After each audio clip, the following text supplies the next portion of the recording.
नमस्कार दर्शक बंधु मु प्रदीप आपण मानक स्वागत करुच्ची आजिर आउ एक नवा भिडियो तो गतकाली केंद्र सरकार तरफ प्रधानमंत्री किसान सम्मान निधि योजनार 19तम इनस्टॉलमेंट चाषी बैंक अकाउंट को डीबीटी माध्यम प्रदान करा जायछि जो थे पाखापाखि 9 कोटी 80 लक्ष रु अधिक हिताधिकारी बैंक अकाउंट को 2000 टंका लेखाएं सरकार तरफ ट्रांसफर करा जायछि। या सहित जो चाषी माने जो चाषी भाई भौणी माने प्रथम थर पर पीएम किसान आवेदन करते गत थर किस्ती पाई नथिले वर्तमान तांको अकाउंट को 4000 टंका लेखाएं आसी। या सहित आपण मानकु मध्य मु कहिथिली जे पीएम किसान योजना रे जो मानकर समस्त किस्ती पेंडिंग थिला बा किछि किस्ती आसी अन्य किछि किस्ती पेंडिंग थिला सेमाने मध्य पाखापाखि 2 जण 3 जण एमिति भी सब्सक्राइबर जाकि मेसेज करथिले तांकर बैंक अकाउंट को 6टी किस्तीर टंका कहार 5टी किस्तीर टंका मध्य आछि।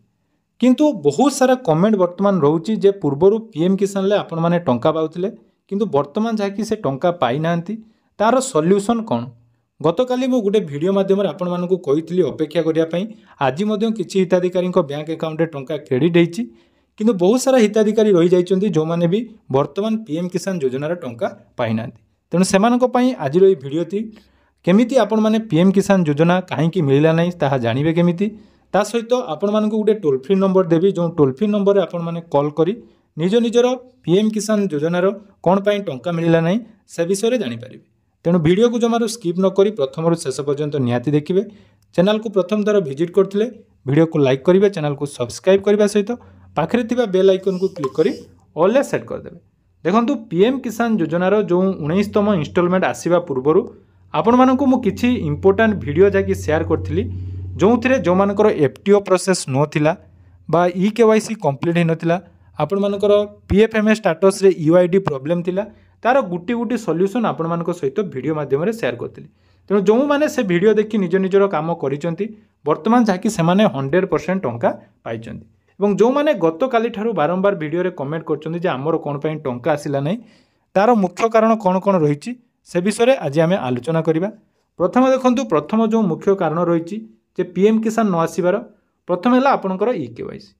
आपण मैंने जितेबले टंका आसला से समय आपण मैंने जितेबले टंका पाइले नहीं से समय आपण मानक मन पड़ा जे पीएम किसान बोली गोटे योजना अच्छी जो थे आपण मानकर ना अच्छी किंतु ता पूर्वर आपण मानक ई केवाईसी करिवार थिला जोटा कि आपण माने ई केवाईसी जदि करि नथिबे ताहले भी आपण माने टंका पाई पारले नहीं। 2 नंबर रहिला लैंड सीडिंग बहुत सारा कमेंट आछी जे लैंड सीडिंग हमर ठीक है नहीं। देखो लैंड सीडिंग पाई मध्य मु 15 दिन पूर्वर वीडियो शेयर करथिली एवं सेथिरे आपण मानकु कहितली जे जो मानकर लैंड सीडिंग हेई नहीं कृषक ओडिशा पोर्टल ले केमिति लैंड सीडिंग करिवे। तेणु आपण माने जदि लैंड सीडिंग करि नांती आपण मानकर नो अछि से क्षेत्र रे मध्य आपण माने टंका पाइले नहीं। तापर गला 3 नंबर जोटा कि मुख्य रहिछि डीबीटी आपण मानकर डीबीटी रे मध्य प्रॉब्लम रहिला तो डीबीटी रे प्रॉब्लम पाई मध्य बहुत सारा हिताधिकारी टंका आसी पारिला नहीं किंतु आपण मानकर कमेंट जोटा रोची जे सबू डिटेल्स ठीक थाई मध्य टंका आसी नहीं तार मुख्य कारण कौन रही ना आपण मानकर बैंक रे सर्भर इश्यू मन रखु बैंक रे सर्भर इश्यू जो मध्य आपण मानकर टंका आसु नहीं। तेणु तापाई आपण मानकु अपेक्षा करिया पई पड़िबो। पीएम किसान पूर्वरु मध्य देखा जायछि 3 रु 4 दिन परे मध्य लोक बा हिताधिकारी बैंक अकाउंट को टंका आसीछि। वर्तमान देखंतु आपण मानक स्क्रीन ले मु आपण मानकु टे देखौछि आपण मानक सामना रे आपण माने देखि पारुथबे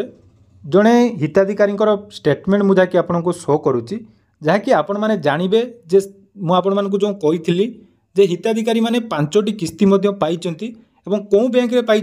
सेटा आपण मैंने जानवा दरकार। देखो ये जो हिताधिकारी रही 18 नंबर इनस्टॉलमेंट जोटा कि पेंडिंग थिला से 18 नंबर इनस्टॉलमेंट मिली 2000 ता सहित कौन कौन मिली देखो ये गोटे रही 15 नंबर इनस्टॉलमेंट तापर रही 16 नंबर इनस्टॉलमेंट 14 नंबर इनस्टॉलमेंट और 17 नंबर इनस्टॉलमेंट अर्थात से मुठ 5टी किस्तीर जो पेंडिंग थिला से 5टी किस्तीर टंका आपण मानकर 10,000 टंका जाकि पाइचंती।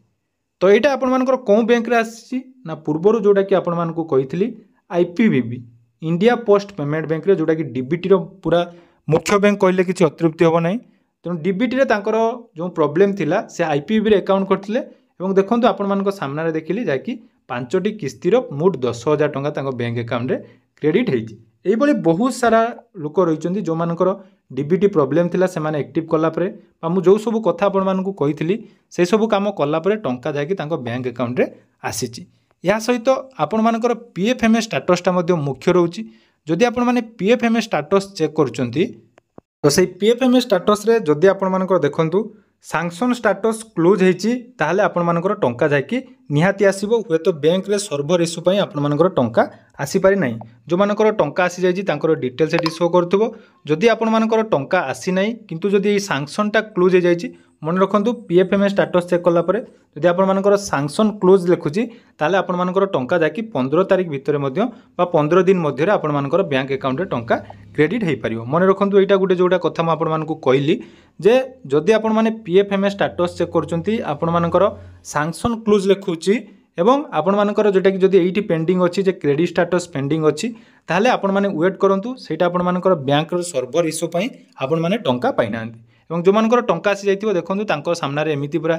ट्रांजैक्शन आईडी बैंक रो डिटेल्स केबे टंका क्रेडिट हेछि तार मध्य पीएफएमएस ट्रांजैक्शन आईडी सब डिटेल्स देखि पारथुबे। एटा गला आपण मानकर जदि टंका आसी नै एवं कंफ्यूजन अछंती जे सब डिटेल्स ठीक अछि किंतु टंका पाइ नांती ताले पीएफएमएस रे जदि एई भलिया स्टेटस अछि निहाती आपण मानकर बैंक अकाउंट रे टंका क्रेडिट हबो। या छडा जदि आपण मानकर बहुत सारा कमेंट रोतिला जे पीएम किसान लो टोल फ्री नंबर कोटा बा से टोल फ्री नंबर रे आपण माने कॉल करले आपण मानकु कोन कोन सूचना मिलिबो ता मध्य आज मु आपण मानक पाखकु नै आछि।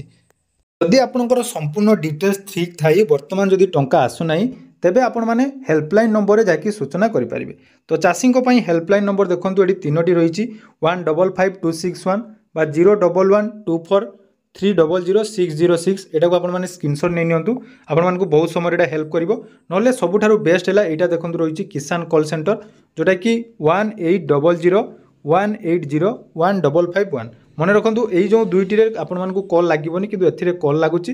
कॉल लगिला परे आपण मानकर निज निजर सब डिटेल्स आपण माने देबे सेठी आपण मानकर किसान हेल्थ सेंटर जोटा रही सेठी आपण मानकु जाकि साहाय्य करिवे। एवं जो मानकर संपूर्ण डिटेल्स ठीक थाई पीएफएमएस मध्य ठीक अछि टंका जदि आपण मानकर आसी नाही ताहले निहाती आपण माने किसान कॉल सेंटर को कॉल करि परिबे। या सहित पीएम किसान लो 19तम इंस्टॉलमेंट पाइबा पई हेले आपण मानकर जहाँ भी प्रॉब्लम रही ताकू आज मध्य सॉल्व कर दियंतु सेटा लैंड सीडिंग हो डीबीटी हो बा आपण मानकर केवाईसी स्टेटस जदि पेंडिंग अछि ताले सेटा को मध्य क्लियर कर दियंतु परवर्ती समय रे आपण माने पाई परिबे। तो जदि एई भली नुवा नुवा अपडेट पाइबा पई चाहुचंती आगो को सीएम किसान मध्य आसीबा पई जाउची तेणु जदि संपूर्ण डिटेल्स अपडेट पाइबा पई चाहुचंती चैनल को सब्सक्राइब करबा सहित हमर टेलीग्राम सहित चैनल सहित जुड़ी होई रहंतु जहा द्वारा कि आपण मानको जत्ते बेले जा असुविधा हो तार सॉल्यूशन आपण मानको देई परिबे। धन्यवाद।